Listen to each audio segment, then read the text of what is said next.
welcome to the Toffee Blues, your source for all things Everton. We are back where Terry and I are going to discuss the pros and cons of the Europa League, which is now looking more and more possible for Everton as they climb their way into the race for the top six.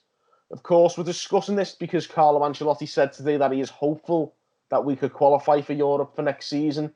So, on that note, what is your stance on the Europa League, Terry? Help or hindrance? It's a help. There is very few, if any, circumstances I don't want to be in Europe. The club's status-wise we're a European club. We're too big and got too much quality in the squad to not be in Europe. If our squad were in most other leagues, they'd be in Europe every year. Financially, just on the cold numbers on the spreadsheet, the Europe brings in so much cash. So much extra money, but it also brings in prestige for sponsors, and you can say I'm going to reach all these extra eyeballs. I'm going to, have these different pedigree, and I notwithstanding as well, just on a pure fan level, I know we had a bit of a mess, a bit of a disaster last time we were in it, but typically when we've been in the Europa League, we've been one of the stronger teams in it, and whenever we've gone out, it's always been through bad luck, penalty, shootouts or. Don't bring that one up. Oh, don't bring that up. One bad performance in Kiev and stuff like that, and one player let you down or something like that. But especially when we in the Lukaku era when we were in it, every year I think every team I hope I don't get Everton. I think if you're a supporter from another country, say you're from Italy or Germany or Spain, you look at the Premier League. And we do it to their leagues as well. You'd look at the top six, and despite the fact that they're not all in the Champions League, you would class them as the Champions League sort of group level clubs. Yeah, and that might change over the next couple of years with Arsenal and Man United spending so long out of it. But Man United are never going to be seen as small. It'll take a long time for them to really have their image changed in global terms. But then outside of that group, you look at, who are the quote-unquote Europa League level clubs? And I think teams would look at our league and go, well, Everton are, Leicester are. Even though Leicester haven't been in it because they won the league and had the big story, I think they sort of jumped into our category just from an outside perspective. Obviously, I agree with that, yeah. Yeah, they've done better than us recently, and I'm not suggesting they haven't, but from an outsider's point of view, they probably went, rocketed up the, perception sort of thing. I mean, going into this season, we were both spoke about the similar level in terms of probably being the best shot at breaking the top six, and we haven't yet, but it's still possible. But even without, we'd been in Europe several times, under Moyes, under Martinez, under Koeman. It was only really, this last couple of years where we've got some bad managerial choices and we've got some, poor recruitment where we've had a little spell out of it. But Everton are a European tier club. They've got a European tier heritage, European tier infrastructure, European tier, squad. Definitely a European tier manager now. So everything about the club suggests it should be in Europe. And I understand that there's cons, to being in Europe, which is the schedule and whatnot. But honestly, the schedule in comparison to the benefits and the financial benefits and what have you, it's just a no-brainer. The only problem we've had with Europe from a downside point of view is we've not managed it very well. We've not managed our summers going into it. When under Koeman, we were poorly prepared. We didn't have enough pre-season games and we were going into those qualifiers and so on. We've always got players too late to have them bedded in the pre-season ready for the European games. And then because of the demands and the expectation of supporters, we've not treated the Europa League like other clubs, and we've gone for it hell for leather in the group stages and had a knock-on effect on our league form. When I think with a little bit more, if you're a little bit more sensible, which I think Ancelotti would be, you can go, right, well, I'm going to play the league game with one team, and then I'm going to play I'm going to rotate and, I'm going to play some of the players who didn't play at the weekend in the Europa League. Not to say you'd play all the kids, but, if it was this season, say, you'd see Baines, you'd see Moyes Keane start, you'd see Michael Keane start. If you started Iwobi at the weekend, you'd see Bernard. There's enough quality, and then obviously get a summer out the way, and you add a little bit more quality, and then you've got the players, and all you need to do is win your own games, and then you're through the groups, and then. I thought under Moyes we did it okay. I thought Moyes managed it relatively well considering the squad was quite small. And I think Wolves, for instance, have done it quite well this year. But the worst example of it was Martinez. I think he, like you say, he went proper gung-ho. And I mean, we got some brilliant results. I mean, Wolfsburg away, for instance. There were some really good away games, young boys. I remember some really good games where we probably didn't have to go as hell for leather, like you say, as we did, but we did. And they were some great results, but then we go and get beat in the league the next week. Yeah, exactly. I mean, I'm not suggesting we do a complete, play the under-23s in the Europa League, because then what's the point in getting in it? But, there's definitely, a balance you can strike, because Marcel Brand said in the AGM he likes to operate with a 23-man squad, which is basically 2 players for every position and 3 goalkeepers, and then you've got room for kids. So if we were to get in it, we did a bit of player recycling and improved in some positions and added some where we added the right winger, say, and so on. Then there's still players there. You could Anthony Gordon could play, and Moise Keane could play if he's not starting in the league. And European football is something Everton should have every single season. And this league now has become so competitive and there's so much money in it that it's not guaranteed anymore. Where it used to be the case where Everton, especially under David Moyes, where you could pretty much guarantee Everton were going to be in the top 6. So most seasons we were going to be in the Europa League. And if we weren't, it was because we had a bad season. Now it's changed where there's 6 clubs who are really strong, really financially strong, because back then Tottenham weren't very good. Back then City weren't what they are now. And then there's obviously outliers like, Leicester are doing really well. And so it's not guaranteed. You've got now, just to get in Europe, you've got to beat some fantastic teams in the league. You've got to finish above them. You can't finish last of the elite group and still get in Europe. You've got to have a good season to get in now. So that should always be the goal. The stadium, the new stadium on the docks needs European nights in it. It's something I want the club to always be in. I understand the downsides on a playing point, but that's what big clubs do. All big clubs are in Europe and they just manage it. Whereas if you're not in it, I don't ever want to get used to not being in it, where when you do go in it, you can't handle it. I don't want to be that club. We've not been that club for many years.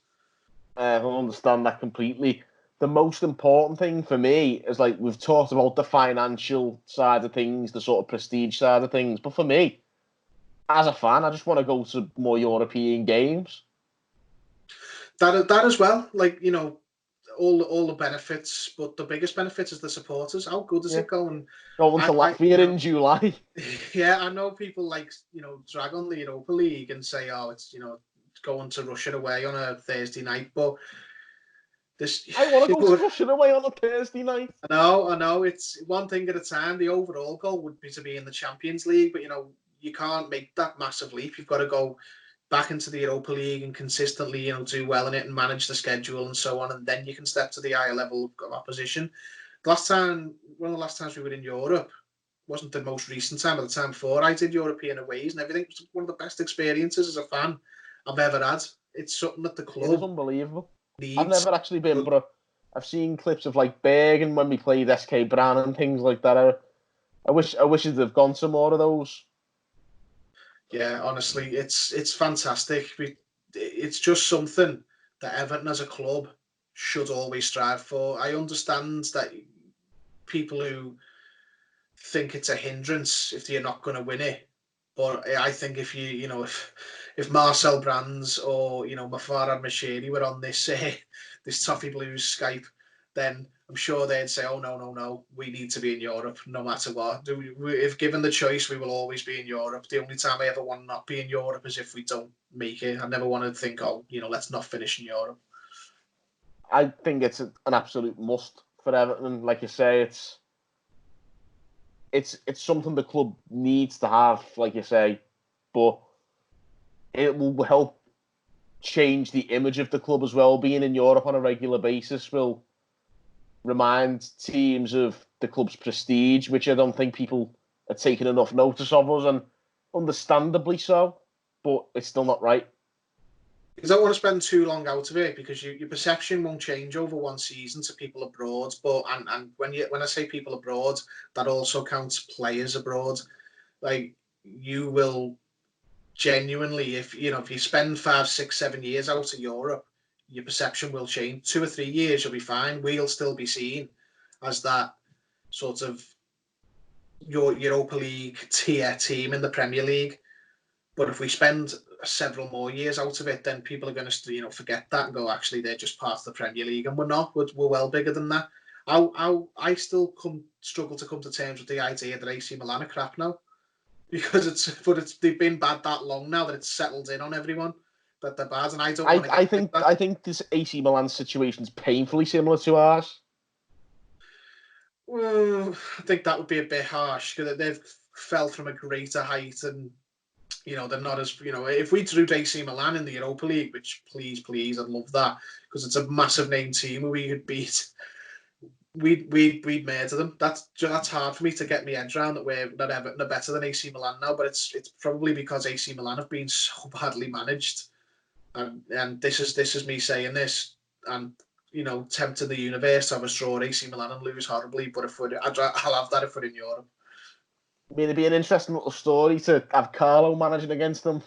Yeah, well, yeah, and that as well. But yeah, he's not Carlo Ancelotti. That's another thing as well. He's not come in to just do league campaigns. He said, not only did he say about we should be finishing the Europa League. One of the journalists asked him in his press conference before Watford, have you enjoyed having this long spell on the training ground with the players to get your ideas across? And he actually said no. He said, not exactly. I like to play every 3 days. I've spent most of my career playing every 3 days. So European game, home, domestic game. Cup games, we should be staying in the cups a lot longer than we are. And that's that as well. But that's the thing. I was made up to hear that answer. There's no, every other manager has been moaned Europe when we've been in it, especially Koeman when he got all the new players. It's we're not getting any time on the training ground to get them all gelled. Whereas Ancelotti is no, big clubs play every 3 days, and I want to play every 3 days. And I'm yes, that's the mentality I want to hear from the manager. Now, some of the things that he said over the last month since he's been here has been so refreshing to hear after some of the absolute rubbish some of the previous managers have spouted. So that's really encouraging. Yeah, he's doing well so far, isn't he? Everything he's hitting is leaving the stadium. Which is, we're all fans to please at times, particularly as far as the managers are concerned. So he's a big manager, and big managers handle things, don't they? And that's what everyone said about him, that he's got an air of calmness about him, and that's brilliant. That's exactly what the clubs need. I'd say I didn't realise it's what the fan base has needed more than anything else. Yeah, a manager who we can almost all get behind. I mean, there'll always be the odd detractor because it's Everton. They've got few merchants everywhere, but it's easy to say, to be, to say it when the team's winning and things are going well. But even if we lose, it's still. I think we're all still behind him. Yeah, Mashiri got it right. He said, didn't he, when he appointed Ancelotti, that he's come to realise that this job, with the expectation and the size of the club, the expectation of the supporters, it needs an older manager to front it up and to get a grip to it. Younger managers, it seems to dominate. The expectation gets to them. Silva doing the same. I mean, could you imagine if we'd got Eddie Howe like everyone wants us to? He would actually cry on the touchline at Goodison, Eddie Howe. So you need that. We've had so many of them. We've had Silva, Martinez. I mean, we had Allardyce, who was old, but he's the wrong kind of old. Ironically, as shit as he was and how much I hated him, he handled it better than as a personality. He got he had levels of hatred that most managers have not had at Everton, and he fronted it better than anyone else. Don't get me wrong. He was not. No one could have overcome the amount of dissatisfaction he had generated in the end, but he handled it better than anyone else did. And it's got to be said as well, just before we go off topic completely. A big part of managing Everton is fronting up the media who don't really like us and don't really respect us and are a bit snide about us. Ancelotti is the type of manager who will overpower that. Whereas Silva got bullied by the press, didn't he? How many times did he just walk all over him? They used to really, I think they really beat him down. They took the piss out of him. They didn't like him because he took Big Sam's job off him, and they all love Big Sam. But Carlo Ancelotti is too big a name So not only is he a calming influence on the club and the dressing room and the supporters. If the media bash Carlo can bash back harder. Yeah, he's too. And he did. He stuck it to Sky Sports and that transfer talk, didn't he? Yeah. So that's the kind of manager you want. And if he says we should be in Europe, I agree with him. I think the Echo ran an article today, which actually, for once, as far as the Echo was concerned, actually was right behind what they were saying. Ancelotti's the first manager, probably since the early stages of Martinez, who the fans have actually made up a number of songs for. Which says a lot about whether the fans are behind the management. Yeah, and you've got to remember as well, Martinez was coming into an established team of a manager who was, mostly well liked. David Moyes, he'd gone to Man United, he'd moved up. That's how well he'd done at the club. Whereas Ancelotti's come into much harder scenario, much harder circumstances, because he's not got to settle the team. He's not, got a fan base who are willing for something fresh and new. They're a fan base who, he's come into a fan base which are quite jaded and frustrated, and he's just got to grips with it. But that's because he's a big manager. You don't manage Real Madrid, Bayern Munich, AC Milan, all these clubs, and get cowed by fans. As bad as Everton fans can be, ask the Real Madrid fans, they're ridiculous, like some of the things they do. Oh, yeah, well, we've seen it, haven't we? I mean, Barcelona and all that. But at the end of the day, the situation Carlo's come into is actually not that different to what Moyes come into in 2002. Yeah, I can see that. But it was an aging squad. Like you say, it was a lot of the times a bit of a group of strangers.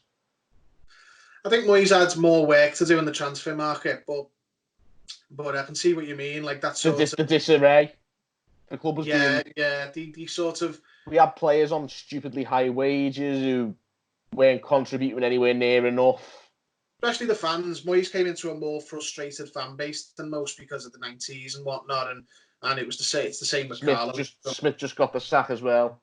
Yeah, but anyway, again, Godfather John will be going. You're doing another video. But anyway, the point we're trying to make is onwards and upwards, really, isn't it? Yeah. So without Jerry here, we sort of drift. But yeah, Europe. But before we move on, big question: will we qualify for the Europa League? I don't know. It's impossible to. I'd like to say yes, but the reason this league's so tight is because no one other than Liverpool can put any consistency together. Everyone looks at their next 6 games and thinks, well, we could get 9 points out of there or whatever, and then they might get 1, or it's just that's why there's no dead men at the bottom of the Premier League, and that's why you can be a couple of points off 5th or 4th and then lose 2 games and still be there because no one else is winning either. It's such a strange, strange makeup of the league. So I think we should. I think it's more about the home games. If we can win most of our rest of our home games, and we'll be fine. But we need to cut out the things we did against Newcastle and throwing away points where we are playing well. Like, we're going to drop points when we don't play well. We shouldn't be dropping points when we do play well. So I hope we can, but it's just you'd be foolish to try and predict this league. We could go and beat Man City, but then lose to Norwich. It's just a mad league. I think we're going to win absolutely every game. We're going to finish third. And then we're going to win the league next season. Yeah, and the Grand National. Yeah, and the X Factor. Throw that in there for good measure. So there you have it. That's the Europa League discussion over with.